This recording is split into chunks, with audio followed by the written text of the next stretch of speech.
Voice of America. Voice of America. Voice of America. Trump also signed an executive order today making deep cuts to Voice of America. This is the Voice of America, Washington, D.C. In a time when access to reliable information on Tibet is more critical than ever, the Voice of America's Tibetan Service has stood as a lifeline, delivering uncensored news, cultural programming, becoming a trusted voice to Tibetans inside Tibet and in exile. But now, that voice faces an uncertain future. In the wake of US President Donald Trump funding cut on March 15, over 1,300 VOA employees were placed on leave, leaving once bustling VOA buildings silent. The Tibetan Service too was caught in the crosshairs, now confronting the possibility of closure. For many, this raises grave concerns, with China intensifying its grip on information and pushing disinformation campaigns. Losing this platform would mean losing a critical tool in the struggle for truth and resistance. To understand what is at stake, Payul spoke with Kasur, Tethong Tenzin Namgyal, director of the VOA Tibetan Service.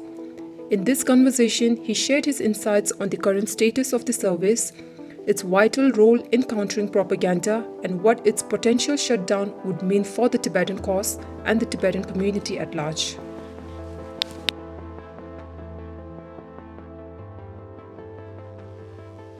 The first question is, currently the VOA staffs are put on administrative leave. Could you please clarify what does this administrative leave entails and the current operational status of VOA's Tibetan Service? Sure. All of VOA staff have been put on administrative leave for about a month now. And basically what that means is that everyone is still on staff, on payroll, and are being paid, but the work has stopped. So all the broadcasting that the VOA used to do came to a complete halt. But everyone is still on staff, and how the next steps will unfold is not very clear. Overall, in Washington, D.C., the new administration has been trying to carry out a series of tasks related to the Department of Government Efficiency, which means they want to cut programs they feel are unnecessary or redundant, or programs that are expensive and not well accounted for. So overall, this kind of effort is taking place throughout the US government. And in the case of Voice of America is part of the US Agency for Global Media. And so far, the agency has not said VOA is going to be completely shut down. Yet at the same time, we may be part of restructuring or reduction in the workforce. And at the same time, the agency has said that they would like to respect the statutory minimum that VOA has, which means they want to respect what Congress has mandated for Voice of America. So at this present stage, when the administrative leave was instituted, there were two court cases filed, one by VOA staff, several who work for VOA, which included a call for respect for the freedom of speech and the value of journalism. And it was joined by other media entities, including Radio Free Asia and other media organizations.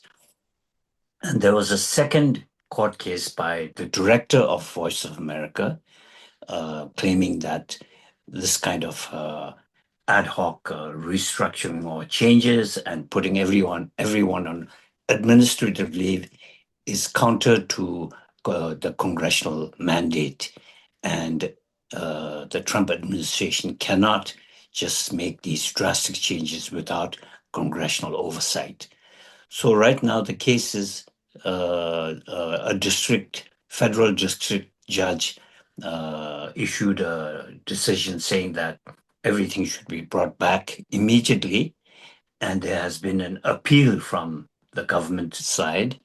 And so we are at that stage. So it may still, go back and forth between appeals and judgments. So that's the current situation. As you just highlighted in your first response, that one of the US district court ordered to restore the funding. Just 3 days ago, the US AGM senior advisor Kerry Lake, speaking to Fox News, she said that, and let me quote her, she said that the federal judges are subverting the will of the people, and claimed that US AGM is working to modernize, in quote, and shrink down, in quote, its operation. So how do you interpret this statement, and what does it suggest about US AGM's approach to independent journalism and as well as congressional mandate? Well, I think on the future status of Voice of America, there has not been a clear-cut views expressed by the U.S. Agency for Global Media, other than to say that it will be reduced to its statutory minimum, or at times that VOA will be improved and modernized. So the current senior advisor to USAGM, Kerry Lake, who was also designated as a future director of VOA, has not specified anything in detail. So what it means is that should the court issue a further instruction that the work must be restarted and we go back to work, there may still be some restructuring that goes on. Or in the meantime, the US government is now in the process of finalizing a budget for the coming year. So whether there will be funding in the budget or not will be an important determining factor. So that's why the future status of VOA is not very clear.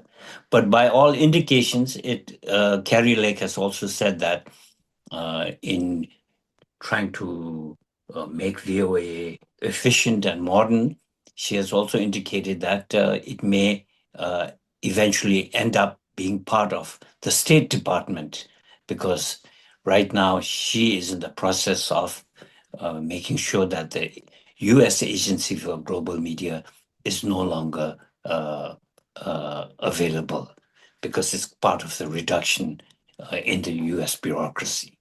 VOA, the Tibetan Service, is known as the lifeline information for the Tibetan community back in Tibet and as well as here in exile.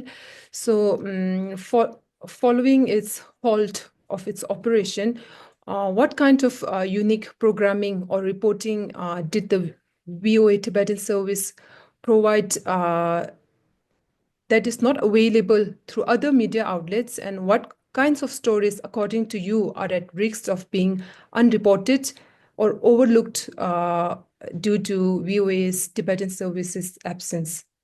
VOA Tibetan Service is part of, the Voice of America, right? The Tibetan Service, and Voice of America has a major mandate to speak on behalf of America. What that means is Voice of America should report of what's happening in America. It should share its ideas about freedom and democracy for the world. This mandate started from around the time of the Second World War, when there was a lot of disinformation about America in Europe. And it has continued since then to address misinformation about America primarily. So the Tibetan Service also basically is part of telling America's story.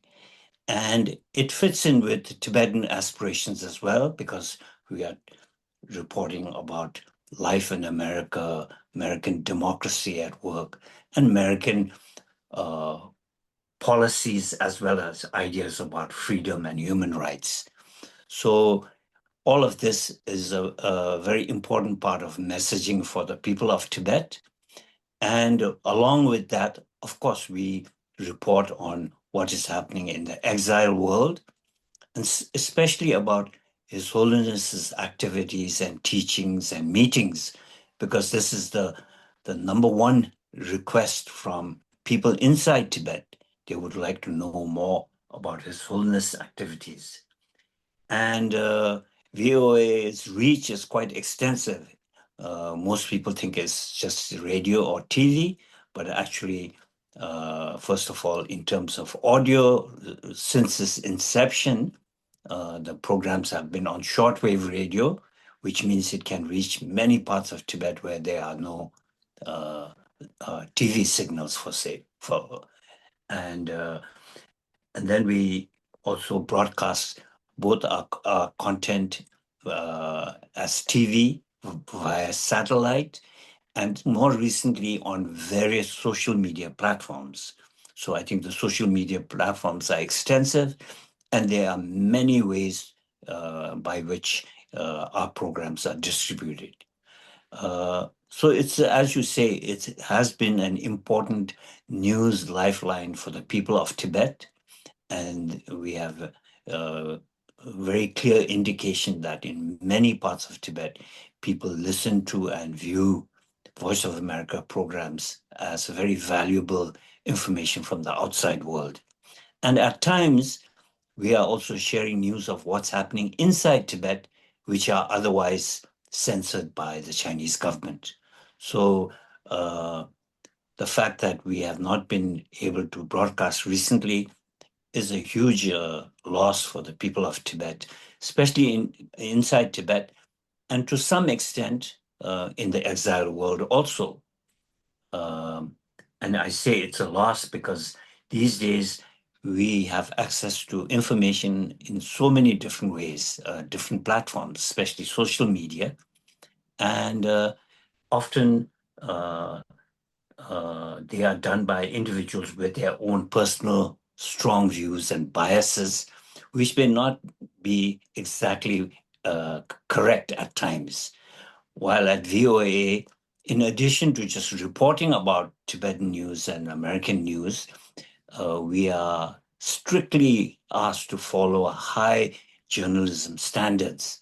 By this, for the Tibetan public to be very accurate in our reporting, to be fair in our reporting, to be balanced between two views or different views, and always to have proper sources. We can't just simply say something happened or somebody said that without proper sourcing. So these aspects of journalism, which our small community of journalists in exile are trying to practice, are very important elements of our own democracy in exile, and hopefully in the future for Tibet as well. The news media can be a very important part of a society if it can be, balanced, accurate, truthful.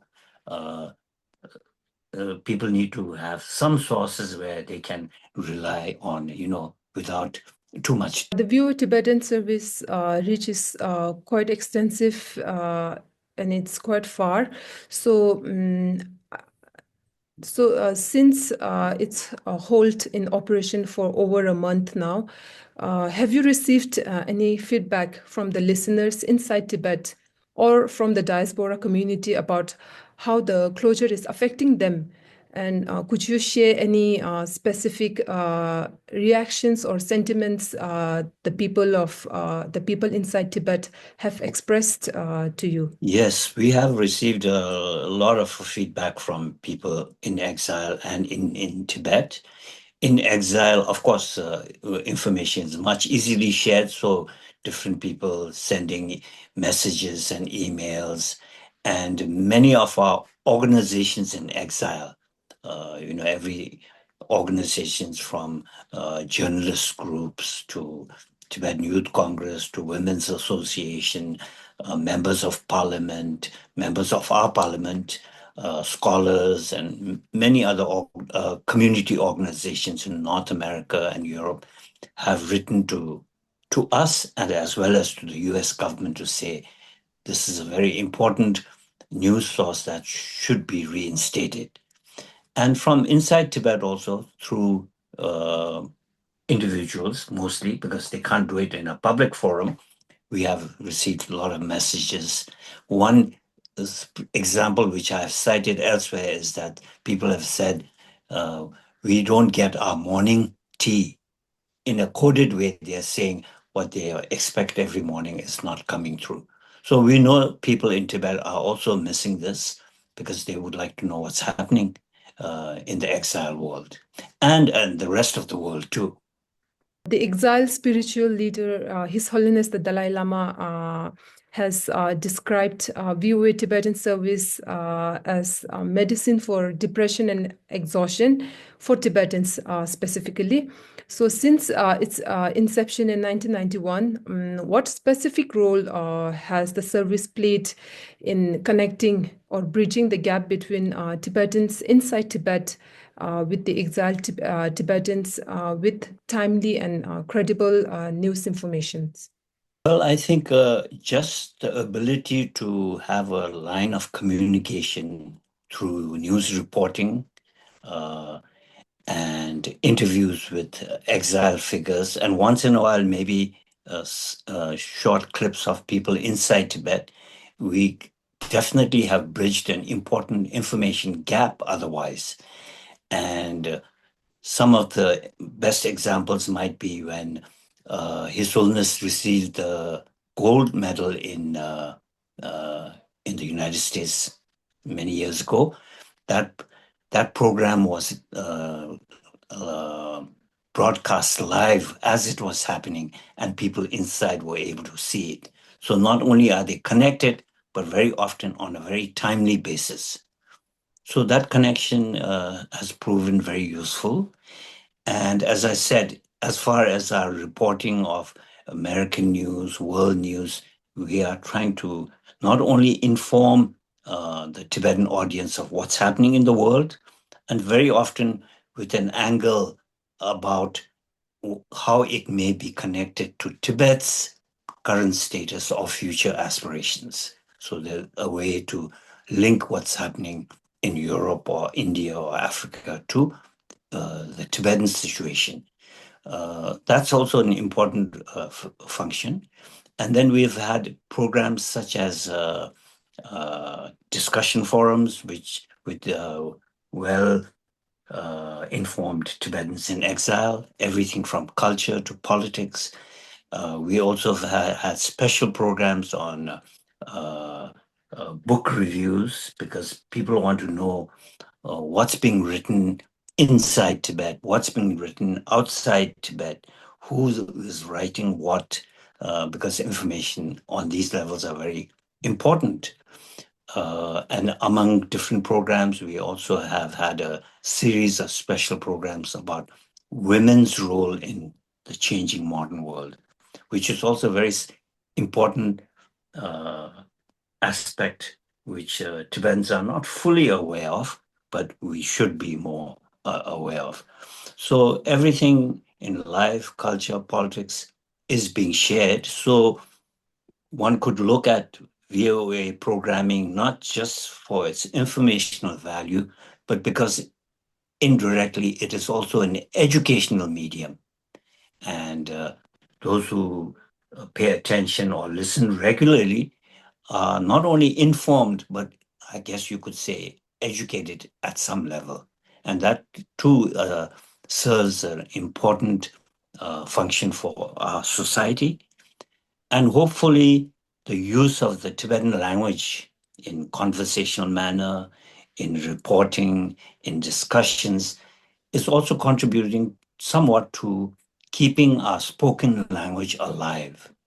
Otherwise, as you know, it's becoming increasingly difficult for younger generation of Tibetans in exile, because if we are in India, we will tend to speak some Indian language or English more than Tibetan.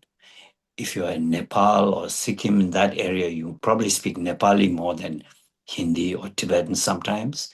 Similarly, in the West, whether it's Europe or America, English is predominant. And unfortunately, now, even inside Tibet, the younger generation are increasingly speaking more Chinese because of education policies in Tibet, Chinese policies about making everybody more Chinese. So broadcasts like Voice of America in Tibetan also is an important factor if we are concerned about keeping our Tibetan language alive, both in the spoken and to some extent in the written form. Following the executive order signed by President Donald Trump to gutting down all the government run news agency, the Chinese state media, they celebrated the closure of VOA Tibetan Service and labeled VOAs reporting as false. So how do you respond to such claims, and how do you defend the integrity of journalism done by the staff at VOA Tibetan Service? Well, I know the Chinese are celebrating this because they say VOA is all propaganda, but that's not true. First of all, we can counter it by saying they can refer to any news report or any program we have and show us where it's, the information is incorrect or misinforming our public. I think that's it. It should be obvious, right, in that way. And furthermore, VOA also has a practice. First of all, it has a charter which strictly encourages VOA reporting to be balanced and non-biased. Even reporting about an American story or American policy to reflect both Democratic and Republican views, not to be slanted in any way. And furthermore, VOA also has had a practice called a firewall. And that firewall is basically no VOA journalist needs to listen to anybody in the US government about a program. That means every journalist must make sure that he or she is not influenced or nudged in a certain way by anybody who works in the US government. So that too has been a very important part of VOA. Most government-funded media outlets, especially China or Russia, the reporters are primarily propaganda voices for the ruling government, isn't it? And will hardly ever look at an issue that needs scrutiny or to find different views about an issue or a problem. That's not true in VOA's case. So I think that aspect is something which most people don't know outside, and many of our Tibetans also don't quite know the journalism standards which we try to keep. Following the President Donald Trump signing an executive order that many of the government-run news agency had to halt its operations. So many say that because Voice of America has leanings towards the Democrats and does a biased reporting towards the Republican Party. So do you believe that this decision to halt its operation was purely budgetary or Trump's America's First policy, or do you see a political motivations behind President Trump's move? I think overall it is part of a government restructuring and President Trump's wish to see the size of federal operations to be cut down, to be made more efficient and manageable, so to speak. And the view that VOA is leaning more towards the Democratic Party, I don't think that's true, because VOA does not have such a mandate, and nobody's been doing that at VOA. However, there have been one or two instances or cases where members of Congress have felt that a report may not have been fair enough, or that there have been an incident or two where some issues were not well or transparently addressed by VOA leadership. And that's possible. VOA is a fairly large media organization, so to speak. And in the course of years, I'm sure there have been some shortcomings every now and then. But that should not imply that VOA is a totally biased organization. I think far from it. Every now and then, even Tibetans have strong opinions. They say, oh, VOA Tibetan hasn't addressed this issue well, or has not given so-and-so an interview, or whatever. By and large, the Tibetan reporting is done by the Tibetan Service. That means the service chief and the editors. And our sort of editorial view is basically to tell every important story, whether international, American, or Tibetan, as best as possible to the Tibetan audience in a balanced and well-sourced manner. And every now and then, there are also complicated political or controversial issues in the Tibetan community. And when that happens, we do our best to cover it or give coverage to it when it happens. And then we have taken an editorial stand that should something further of interest or of significance happen, we might report on it. But if it is just an endless back and forth kind of a situation, we don't think it serves the interests of the Tibetan people, nor does it benefit anyone. So in such instances, we simply don't report anything further unless there's a real need and a benefit to reporting in more detail. VOA Tibetan Service was created by an act of Congress that was signed into a law on February 16, 1990. So for the VOA to exist, it's legally mandated. On April 2022, yes, U.S. District Judge ordered the immediate funding restoration of Voice of America to U.S. AGM. So how hopeful are you that the funding restoration will take place in near future? We have reason to be hopeful. As you pointed out, first of all, VOA is created by congressional action. It's been around. The Tibetan Services created in 1991, but VOA itself has been around for over 80 years now. And through the years, members of Congress and U.S. administrations have seen the value of Voice of America in many respects. This is in terms of expenses, it's a very negligible compared to the overall U.S. budget, yet it does a lot of good PR for America. So I think the prospects are good, and the recent reorganization, there's a lot of details to be sorted out. That's why the courts are involved. And I think members of Congress and the Trump administration will see value in preserving Voice of America and continuing it.